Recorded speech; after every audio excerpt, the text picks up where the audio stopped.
श्री कृष्ण चैतन्य प्रभु नित्यानंदन श्री अद्वैत गदाधर श्रीवासादि गौर भक्त वृंद। हरे कृष्णा कृष्णा कृष्णा हरे हरे, हरे राम राम राम हरे हरे। कृष्णाय वासुदेवाय हरे परमात्मने प्रणेत क्लेशनाशाय गोविंदाय नमो नमः। अब सूत जी ने कहा कि एक दिन विशालपुरी में शौनक सनकादि चारों निर्मल ऋषि सत्संग के लिए आए। वहां उन्होंने नारद जी को बहुत बेचैनी के अवस्था में आते हुए देखा। तो सनकादि ने पूछा कि हे ब्राह्मण, आपका मुख उदास क्यों हो रहा है? आप चिंतातुर कैसे हैं? और इतनी जल्दी जल्दी आप कहाँ जा रहे हैं और आपका आगमन कहाँ से हो रहा है? उन्होंने कहा कि इस समय तो आप उस पुरुष के समान व्याकुल जान पड़ते हैं जिसका सारा धन लुट गया है। आप जैसे आसक्ति रहित पुरुषों के लिए यह उचित नहीं है। अरे भाई, गृहस्थ में पड़े हुए जीव अगर ऐसा बेचैन रहे तो बात है, लेकिन आप तो आसक्ति रहित है, इसलिए आप क्यों इतना बेचैन है? इसका कारण बतलाइए। नारद जी ने कहा कि हे मुने, मैंने सर्वोत्तम लोक समझकर पृथ्वी में आया था।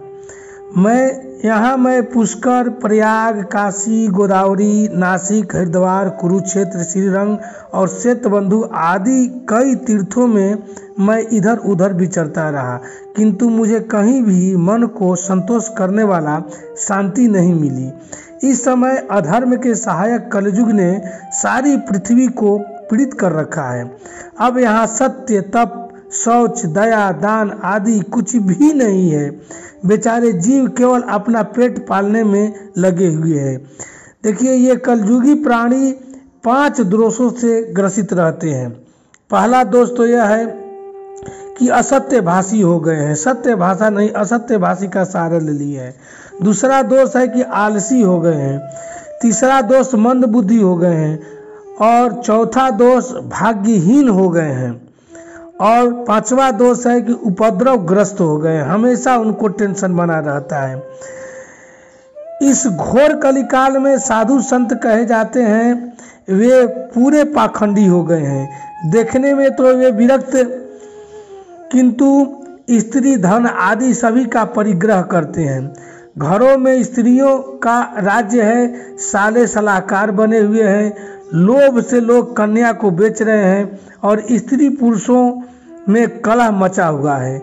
महात्माओं के आश्रम, तीर्थ और नदियों पर विधर्मियों का अधिकार हो गया है। इस समय यहाँ न कोई जोगी है, न सिद्ध है, न ज्ञानी है और न सत्कर्म करने वाला ही है। सारे साधन इस समय कली रूप दावानल से जलकर भस्म हो गए हैं। इस कलयुग में सभी देशवासी बाजारों में अन्न बेचने लगे हैं। ब्राह्मण लोग पैसा लेकर वेद पढ़ाते हैं और स्त्रियां वेश्यावृत्ति से निर्वाह करने लगी है। देखा जाता है कि लोग आज के समय में कीर्तन और मानस पाठ भी पैसा लेकर कर रहे हैं। पहले ही पैसा का ठीका हो जा रहा है। इस तरह से कलयुग के दोष देखता और पृथ्वी पर विचरता हुआ मैं जमुना जी के तट पर पहुंचा, जहां भगवान श्री कृष्ण की अनेकों लीलाएं हो चुकी हैं। नारद जी ने कहा कि हे मुनिवरों, सुनिए, वहां मैंने एक बड़ा आश्चर्य देखा। वहां एक स्त्री खिन्न मन से बैठी थी। उसके पास 2 वृद्ध पुरुष अचेत अवस्था में पड़े जोर जोर से सांस ले रहे थे। वह तरुणी उनकी सेवा करती हुई कभी उन्हें होश कराने का प्रयत्न करती तो और कभी उनके आगे रोने लगती थी। अब वह विचार कर रही थी कि आखिर इस शरीर के रक्षा करने वाला तो परमात्मा है, तो वह 10 दिशाओं में परमात्मा को देख रही थी। उसके चारों ओर सैकड़ों स्त्रियां उससे पंखा झल रही थी और बार बार समझाती जाती थी। अब यह सब चरित्र देखकर मैं कौतूहलवश उसके पास चला गया। मुझे देखकर वह जूती खड़ी हो गई और व्याकुल होकर कहने लगी कि अब जूती ने कहा, अरे महात्मा जी, जरा क्षण भर ठहर जाइए और मेरी चिंता को भी नष्ट कर दीजिए। वैसे तो आपका दर्शन संसार के सभी पापों को सर्वथा नष्ट कर देने वाला है। मनुष्य का जब बड़ा भाग्य होता है तभी आपके दर्शन हुआ करते हैं। तब नारद जी ने उस स्त्री से पूछा कि हे देवी, तुम कौन हो? ये दोनों पुरुष कौन है और तुम्हारे पास ये कमल नयनी देवियाँ कौन है? तुम हमें विस्तार से अपने दुख का कारण बताओ।